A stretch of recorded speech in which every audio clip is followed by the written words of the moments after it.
দুনিয়া যতই সাজাও বান্দা মনে রাখো তুমিও থাকতা না, দুনিয়াও থাকতো না।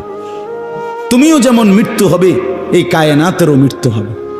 এই দুনিয়ার প্রত্যেক মানুষের মৃত্যু হলে সেটারে মৌত বলে, আর একদিন গোটা সৃষ্টি জগতের মৃত্যু হবে সেটারে কিয়ামত বলে।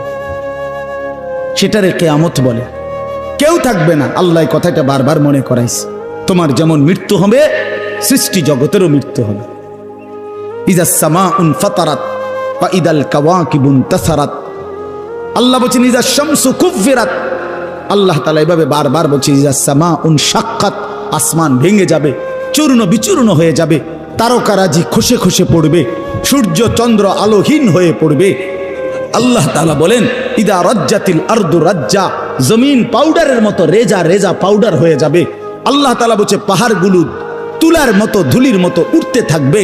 আল্লাহ বলছে বান্দা একদিন আমি গোটা কায়নাত আমি শেষ করে দেব, আমার সংসার আমি গুছায় ফেলবো, আমার এই কায়নাত আমি আল্লাহ তাআলা ইসরাফিলের সিঙ্গার ফু দিলে আমি আল্লাহ তাআলা গুটিয়ে ফেলবো।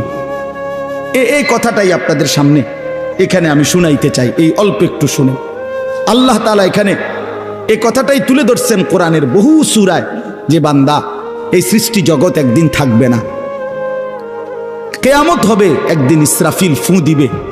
ইসরাফিল যেদিন ফু দিবে, কোরআনে এই বর্ণনাটা দুই ভাবে আছে। একটা হলো ইসরাফিল প্রথমবার ফু দিবে, আরেকটা হলো ইসরাফিল দ্বিতীয়বার ফু দিবে। ইসরাফিল মোট দুইবার ফু দিবে। প্রথমবার ফু দিলে জমিনের মধ্যে ভূমিকম্প শুরু হবে। আল্লাহ বলেন এই ভূমিকম্পটা গোটা পৃথিবী একসাথে, আমার সৃষ্টি পুরাটা একসাথে নড়বে। ইন্না জালজালাতাস সাআতি শাইউন আযীম। আল্লাহ বলেন বান্দা দুনিয়ায় বহু ভূমিকম্প তুমি দেখছো, তবে মনে রেখো কিয়ামতের ভূমিকম্প, ইসরাফিল ফু দিলে প্রথম যে ভূমিকম্প হবে, কিয়ামত সংঘটিত হওয়ার জন্য, গোটা সৃষ্টিটা ভেঙ্গে চুরে যাওয়ার জন্য, সেটা হবে বড়ই ভয়ানক। সেটা বড়ই ভয়ানক। ইয়াউমা তারাউনাহা তাযহালু কুল্লু মুরদিআতিন আম্মা আরদাআত।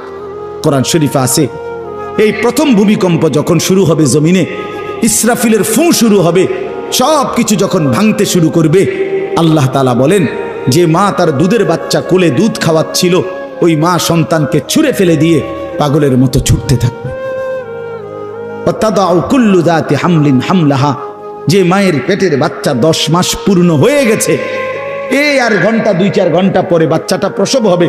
আল্লাহর কসম, আল্লাহ কোরআনে বলছে সেই গর্ভধারিণী মা 10 মাস যে তার সন্তানকে গর্ভে লালন করেছে, ইসরাফিলের ফু দিলে জমিনের কম্পন যখন শুরু হবে, ভূমিকম্প, তখন এই গর্ভধারিণী মা এভাবে